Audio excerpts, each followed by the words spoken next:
Hey guys, this is Gardening with Baby Jeans and welcome back po again sa ating channel. And for today's video, I'm so excited to share with you our very own recipe and I called it my own version of chocolanay bread. This is very delicious guys and easy to make. So if you want to know more about this recipe, please keep on watching!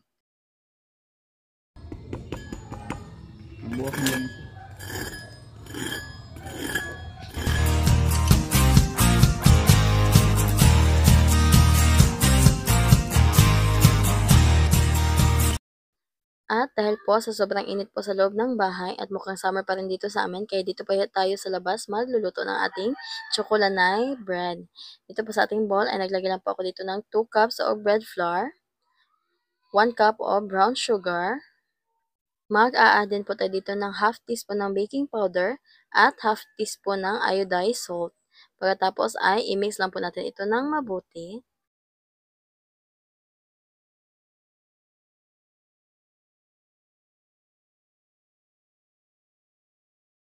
Pagkatapos naman natin itong ma-mix ng maigi, ay mag-a-add na tayo dito ng half cup ng margarine. At ito palang margarine natin gamit ay unsalted.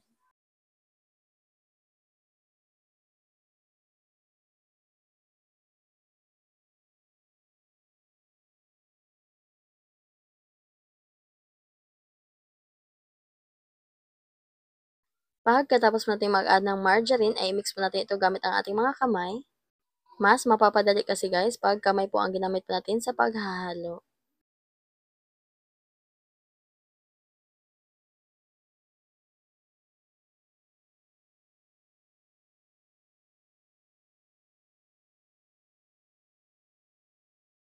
Ayan, pag ganitong halong-halo na ay mag-add na po tayo dito ng 1 large size ng egg.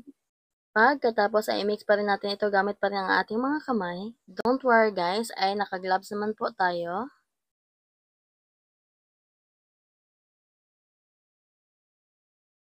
Kapag ganitong nasiguro na po natin na na-mix na natin ito ng mabuti, ay mag-a-add na po tayo dito ng milk. Pwede po kayong gumamit dito ng buttermilk, fresh milk, or di naman kaya ay evaporated milk. Dito po sa akin ay gumamit lang po ako dito ng 1/4 cup ng fresh milk. Pagkatapos ay mix po natin ito ng mabuti hanggang po sa makapag-form tayo ng dough.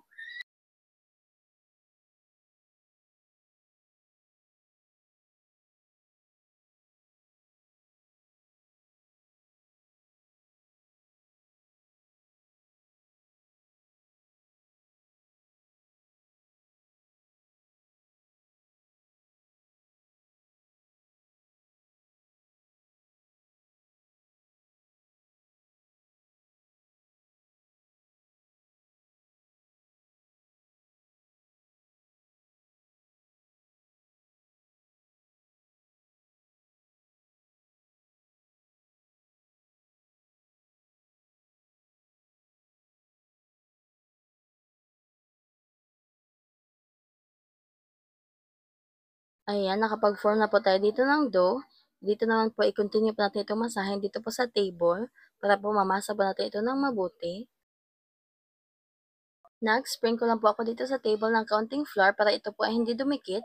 Pagkatapos ay masahin lang po natin ito ng maigi.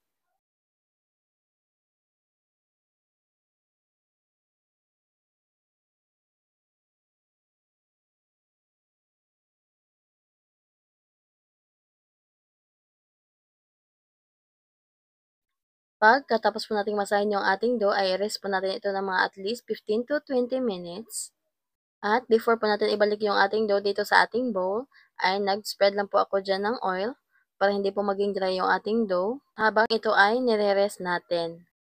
At while nire-rest po natin itong ating dough, gagawa naman po tayo dito ng ating chocolate palaman.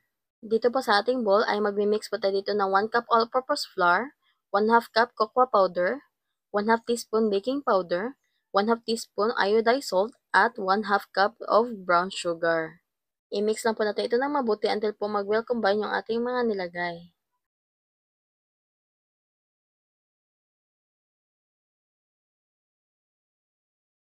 Pag ganitong i-mix na po natin ng mabuti, ay mag-a-add na po tayo dito ng 1/2 cup ng margarine at i-mix po natin ito gamit po ang ating mga kamay.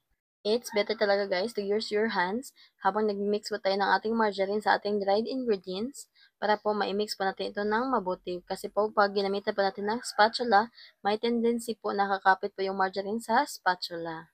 Pagkatapos naman po natin itong ma-mix, ay mag-a-add na po tayo dito ng ating gatas. And again, ang gamit ko po ditong gatas guys ay fresh milk. Pero pwede po kayong gumamit ng evaporated milk or di naman kaya ay buttermilk. Tinandahan ko lang po ang paglalagay po ng gatas dito sa ating mixture guys, para po hindi ito mabigla at makontrol po natin ang dami po ng ating ilalagay. Pero bali guys, ang nailagay ko po na gatas dito sa ating mixture ay nasa 3/4 cup. 1 cup kasi yung pinipare ko na gatas guys, para dito sa ating mixture, pero sumobra po siya ng 1/4 cup. Pero magdedepende pa rin yan guys ha, sa flour na inyong gagamitin, kasi iba-iba po ang absorption po ng flour sa liquid. By the way guys, kung nagustuhan niyo po yung ating recipe for today, please let me know in the comment section below at huwag kalimutang mag-like, subscribe, pakiclick na rin po yung notification bell para lagi kang updated sa ating masusunod pang video.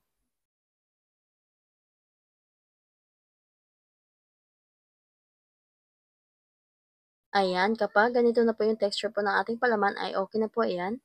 I-set aside lang ito at balikan na po natin yung ating dough. Ito po yung ating dough guys at na-rest na po natin ito ng 15 minutes. Bali, hahatiin ko lang po ito sa 4 dahil magluluto po tayo dito ng 2 chocolate bread. Ang gusto ko kasi ma-achieve dito sa ating bread guys ay maging crunchy po yung outside niya, yung crust niya. Para po siyang polvoron or di naman kaya ay sprinkles.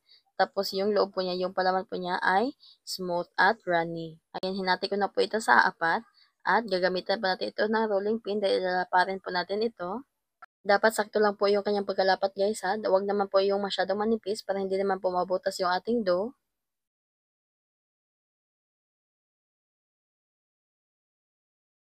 Dalawa po yung nilapad ko po dito guys. Yung isa po ay lalagyan pa natin ng palaman at yung isa naman po ay ipapatong po natin mamaya. Ayan, ganyan lang po kadaming palaman yung nilagay ko guys. Pero naman po maisil pa rin po natin siya ng mabuti. Spread lang po natin itong palaman. Huwag naman po masyado sa edge para hindi po siya umapaw. At ito naman po yung isang dough po na ating nilapad. Ayan, pinatong ko lang po dyan. At pag sealed po nito, gagamit po tayo dito ng tinidor.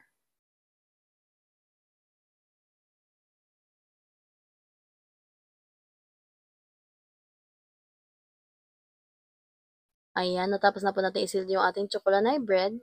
Ayan, ito na po siya guys. At dahil wala po tayong oven, kaya sa apoy po ulit natin ito lulutuin.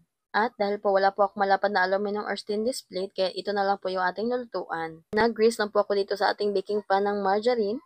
Pagkatapos ay nilagay ko na po dito yung ating pong chocolate bread. Pagkatapos po dito po sa ibabaw ay maglalagay po tayo dito ng breadcrumbs. Ito po yung toasted bread na ating dinurog po noong nakaraan. Ayan, okay na po ito. Kaya isalo na po natin dito sa ating apoy. Madali lang din po itong maluto guys dahil malakas po yung ating apoy. Pero kung meron po kayong oven dyan guys, ay sa oven niya lang po ito lutuin. Dito pala sa apoy guys, ang estimated time po ng pagluluto ko po dito ay nasa 8 to 10 minutes.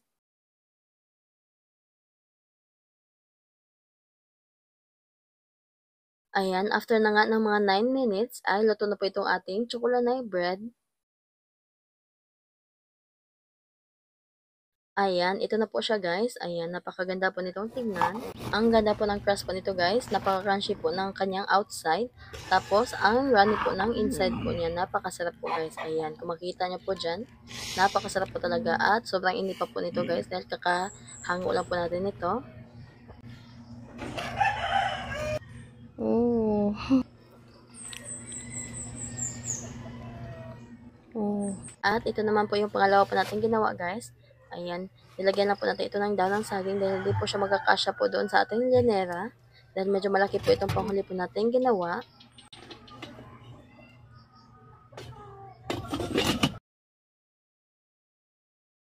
Ayan, after nga ng 10 minutes ay naluto na rin po itong ating second batch po ng chocolate bread. Ayan guys, luto na po itong ating chocolate bread. Napakasarap po talaga nito. Napaka-crunchy, napaka-crispy at ang sarap po ng kanyang palaman. Tamang-tama lang po yung kanyang timpla. Ayan, ito po ipaparinig ko po sa inyo kung gaano po ka-crispy at ka-crunchy po itong ating chocolate bread.